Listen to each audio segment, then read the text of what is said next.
নমস্কার, রুনুস জায়গা কিচেনের আরো একটা নতুন রেসিপি ভিডিওতে আপনাদের সকলের স্বাগত। হোটেল রেস্তোরাঁতে গেলে আমরা সবচেয়ে বেশি যে খাবার অর্ডার করে থাকি সেটা হচ্ছে কড়াই পানির। রেস্তোরাঁ কিংবা হোটেলে এই কড়াই পানির যে প্রসেসে তৈরি হয় সেই প্রসেসটা আজ আমরা আপনাদের সামনে প্রেজেন্ট করতে চলেছি। রেসিপিটি যদি ভালো লাগে চ্যানেল এবং পেজটিকে সাবস্ক্রাইব আর ফলো করতে কিন্তু ভুলবেন না। তাহলে আজকের রেসিপি শুরু করে নেওয়া যাক। কড়াই পনির তৈরির জন্য একটা ভাজা মশলা খুব গুরুত্বপূর্ণ। আগে সেই ভাজা মশলা রেডি করে নেব আমরা।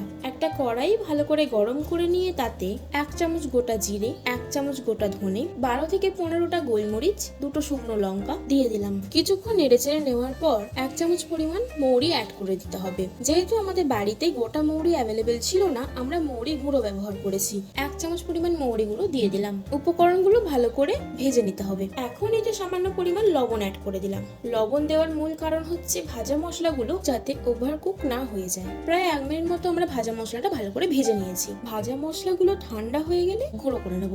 খুব মিহি গুঁড়ো করব না, হালকা দানাযুক্ত গুঁড়ো করব।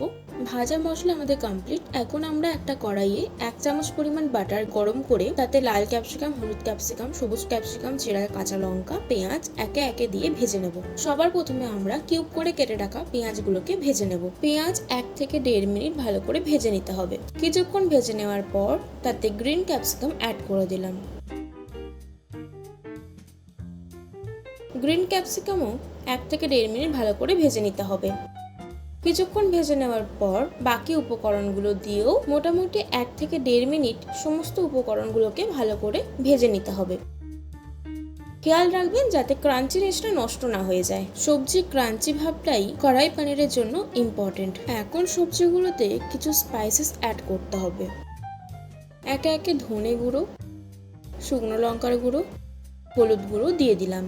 মশলাগুলো দিয়ে দেওয়ার পর 1 মিনিট মতো সবজিগুলো সব মিশিয়ে নেব।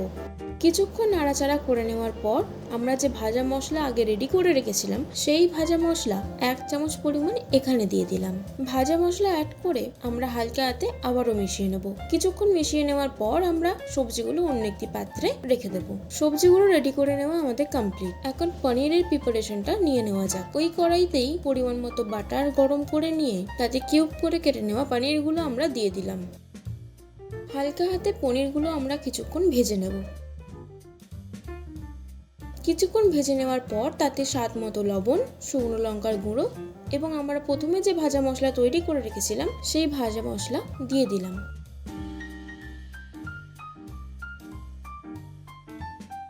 আবারও হালকা হাতে ভালো করে মিশিয়ে নিতে হবে। হালকা হাতে করার চেষ্টা করবেন, নয়তো পনিরগুলো ভেঙে যেতে পারে। ভালো করে কিছুক্ষণ ভেজে নেওয়ার পর আগে যে সবজিগুলোর প্রিপারেশন আমরা নিয়ে রেখেছিলাম সেই সবজিটা এখানে অ্যাড করে দেবো। সবজির সাথে পনির হালকা হাতে খুব ভালো করে মিশিয়ে নিতে হবে।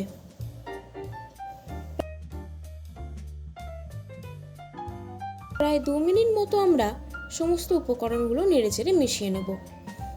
ভালো করে মেশানো হয়ে গেলে উপকরণটা আমরা অন্য একটি পাত্রে তুলে রেখে দেবো। এখন গ্রেভির প্রিপারেশন নিতে হবে। চলুন তাহলে গ্রেভির প্রিপারেশনের দিকে এগোনো যাক। একটা কড়াই গরম করে তাতে পরিমাণ মতো সাদা তেল দিয়ে দিলাম। তেল ভালো মতো গরম হয়ে গেলে তাতে 1 চা চামচ পরিমাণ বাটার অ্যাড করে দিলাম। বাটার মেল্ট হতে শুরু করলে তাতে 1 চামচ গোটা জিরে এবং একটা তেজপাতা ফোড়ন দিলাম। ফোড়ন থেকে যখন খুব সুন্দর স্মেল বের হবে তখন আমরা পেঁয়াজ কুচিটা অ্যাড করে দেবো। পেঁয়াজগুলো অ্যাড করে দেওয়ার পর পেঁয়াজের রং যতক্ষণ না পরিবর্তন হচ্ছে ততক্ষণ পর্যন্ত ভেজে নিতে হবে। আমরা প্রায় 2 থেকে 3 মিনিট ভেজে নিয়েছি। পেঁয়াজ কিছুক্ষণ ভালো করে ভেজে নেওয়ার পর আদা রসুন বাটা দিয়ে দিলাম। আদা রসুন বাটা দিয়ে ভালো করে কষিয়ে নিতে হবে। আদা রসুনের কাঁচা গন্ধ কেটে গেলে কুচি করে রাখা টমেটো দিয়ে দিলাম। টমেটো কুচি অ্যাড করে দেওয়ার পর প্রায় 1.5 থেকে 2 মিনিট আমরা ভালো করে নেড়েচেড়ে নিলাম।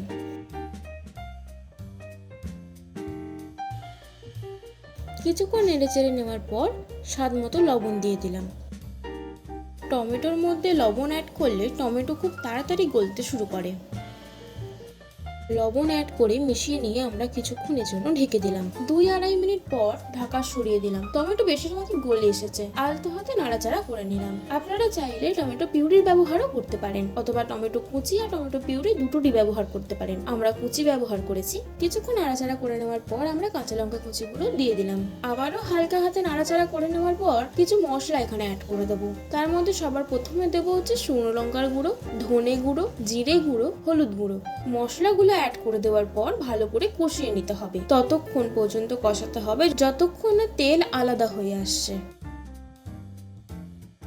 2 মিনিট মতো ভালো করে কষিয়ে নেওয়ার পর আমরা ঢেকে দেবো। 2 থেকে 2.5 মিনিট পর ঢাকা সরিয়ে আবারও হালকা হাতে নেড়ে নেবো। দেখেছেন কত সুন্দর তেল ছাড়তে শুরু করে দিয়েছে। গ্রেভি তৈরির সময় কষানোর মধ্যে দিয়েই আমরা স্প্যাচুলার মাধ্যমে কিন্তু হালকা হাতে ম্যাশ করে নিচ্ছি। এতে করে গ্রেভির ঘনত্বটা খুব ভালো আসবে। মশলা কষানো আমাদের কমপ্লিট। এখন পরিমাণ মতো জল আমরা এখানে দিয়ে দিলাম। ভালো করে কিছুক্ষণ মিশিয়ে নেব। কিছুক্ষণ মিশিয়ে নেওয়ার পর গ্যাসের ফ্লেম লো করে ফ্যাটানো টক দই দিয়ে দিলাম। টক দই অ্যাড করার সাথে সাথে ভালো করে মিশিয়ে নিতে হবে। এখন উপকরণগুলো আমরা কিছুক্ষণ কষিয়ে নেব। প্রায় 2 থেকে 3 মিনিট কষিয়ে নেওয়ার পর তেল ছেড়ে এসেছে। এখন হালকা হাতে নাড়াচাড়া করে নিয়ে টক দইয়ের বাটি ধুয়ে সামান্য পরিমাণ জল আমরা এখানে অ্যাড করে দিলাম।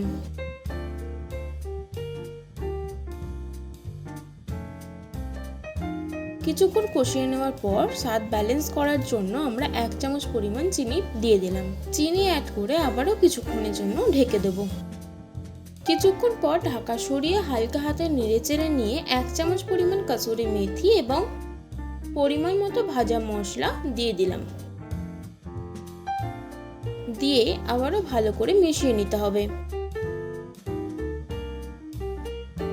প্রায় 1 থেকে 1.5 মিনিট ভালো করে কষিয়ে নিতে হবে। গ্রেভি থেকে যখন তেল ছেড়ে আসবে তখন আমরা আগে যে ক্যাপসিকাম এবং পনিরের প্রিপারেশনটা তুলে রেখেছিলাম অন্য একটি পাত্রে, সেটা এখন অ্যাড করে দেব। অ্যাড করে ভালো করে হালকা হাতে গ্রেভির সাথে মিশিয়ে নিতে হবে। আলতো হাতে করার চেষ্টা করবেন যাতে পনিরগুলো না ভেঙে যায়।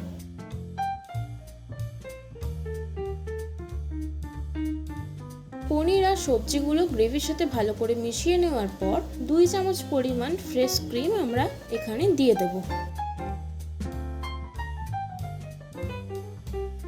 উপকরণগুলোর সাথে ফ্রেশ ক্রিমটা ভালো করে মিশিয়ে নিতে হবে।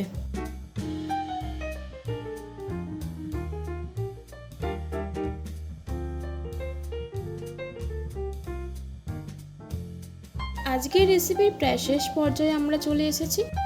ভালো করে নাড়াচাড়া করে নেওয়ার পর উপর থেকে ধনেপাতা এবং বাকি ভাজা মশলাটা উপর থেকে ছড়িয়ে আবারও নাড়াচাড়া করে নিতে হবে।